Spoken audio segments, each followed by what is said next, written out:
So I thought I had finished with these wheel hubs and wheel speed sensors some time ago, but I've had yet another failure of wheel speed sensor. And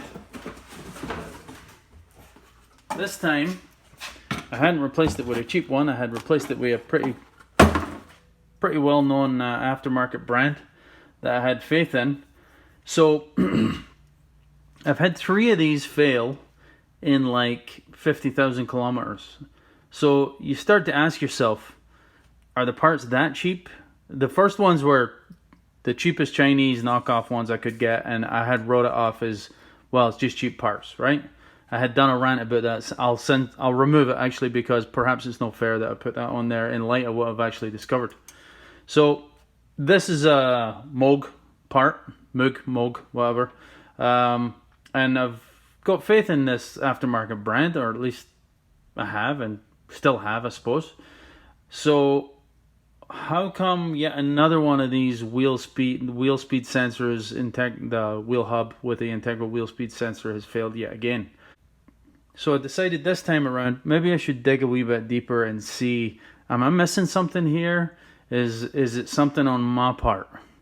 Because quick to judge, quick to anger, slow to understand, as Geddy Lee and Rush told me in Witch Hunt years ago, right? So I try to keep that in mind.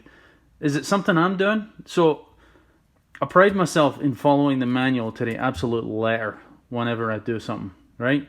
So there was no mention of this in the manual, and I can't believe that these wheel speed sensors and hubs are that bad, that I've had this many failures in a row. It must be something that I'm overlooking.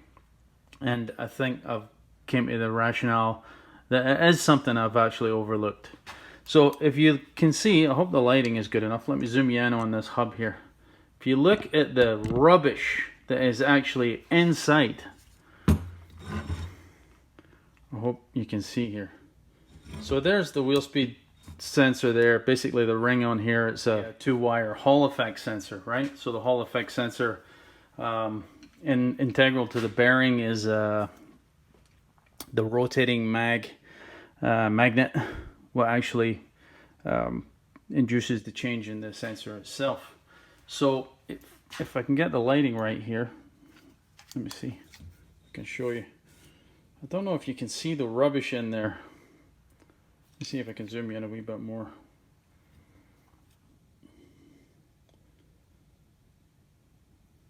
Anyway, take my word for it, it is full, and I mean full, of absolute rubbish, rust, grit, God knows what in there, right? So that's what I think is actually ultimately failing the sensor. There's nothing wrong with this hub and the bearing. It's the sensor again that's gone. It's not reporting any wheel speed to the ABS control module.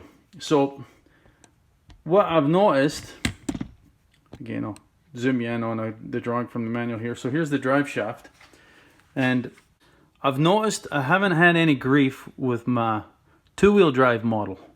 Now, of course, the 2-wheel drive model, of course, has 4-channel ABS.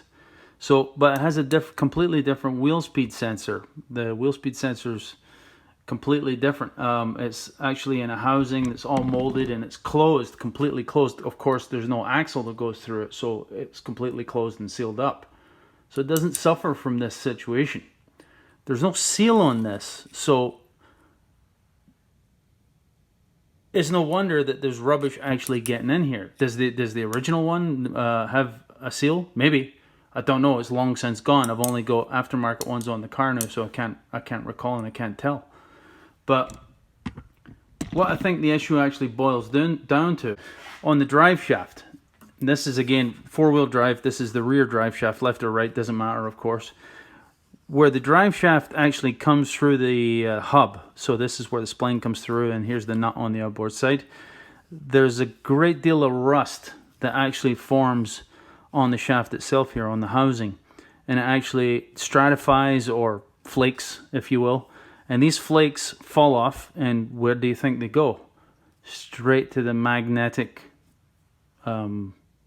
seal that's on the bearing. It's that seal that rotates, that induces the change in the Hall effect sensor.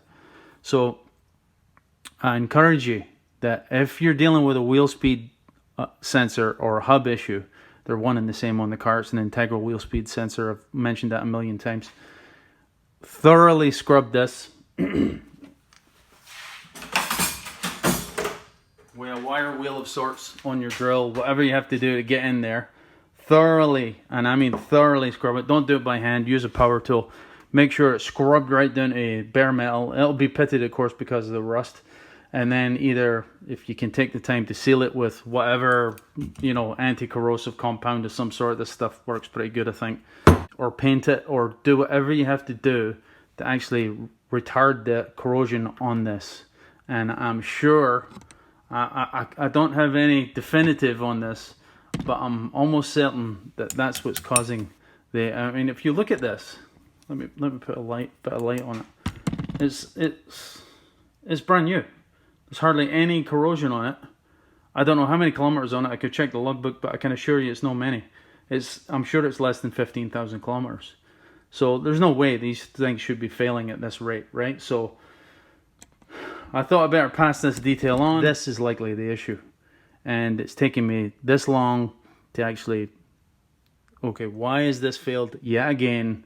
Is it something I'm missing? And I think what it boils down to is the corrosion on the inside of this shaft needs to be thoroughly cleaned. If it continues to flake, it continues to stratify, the little flakes of rust will get onto the mag seal on the bearing, and it will surely fail your wheel speed sensor yet again. So that's it. I hope that makes some sense, and I'm hoping I've got to the root cause of this constant failure of the wheel hubs on this car. Okay, cheers.